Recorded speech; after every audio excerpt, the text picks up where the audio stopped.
In today's video, I'm going to teach you, is Grok 4 worth it? To figure that out quickly and confidently, we'll walk through getting into Grok, orienting yourself, and selecting the latest model so you can judge the experience firsthand. By the end, you'll know exactly where to look and what to try to make your own call. Start by opening your favorite modern browser and heading straight to grok.com. Make sure you type the address correctly and look for the official site before you proceed. If you plan to come back often, this is a good moment to bookmark the page so you can return with one click. Once the page loads, click the Login button. You'll authenticate using your XAI account or your X credentials, depending on what you've already set up.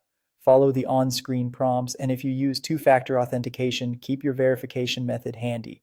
Take your time here. Signing in ensures your settings, usage history, and any saved work carry over session to session, which is essential if you're evaluating consistency and reliability.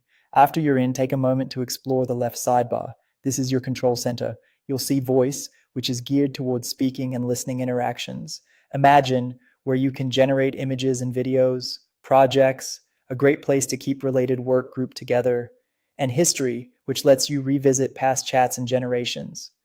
Understanding these sections up front helps you test the full range of capabilities.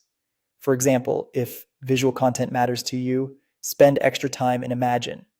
If you care about long-running tasks or collaboration, peek into projects and consider how it might fit into your workflow. Next, look near the chat bar for the model picker or mode selector and choose your preferred AI version, such as Grok 4.1. This choice directly affects speed, reasoning depth, and output quality. If you're trying to decide whether Grok 4 is worth it, select the newest Grok 4 variant available and run a few prompts you know well, like a complex analysis you've done before or a creative brief you've tested elsewhere. If multiple options appear, note how they describe trade-offs. Some prioritize raw capability, while others lean toward responsiveness. As you try it out, pay attention to clarity of answers, willingness to show reasoning, handling of edge cases, and performance in the areas you personally care about, whether that's coding help, research summaries, creative writing, voice interaction, or visual generation. Use History to compare outputs across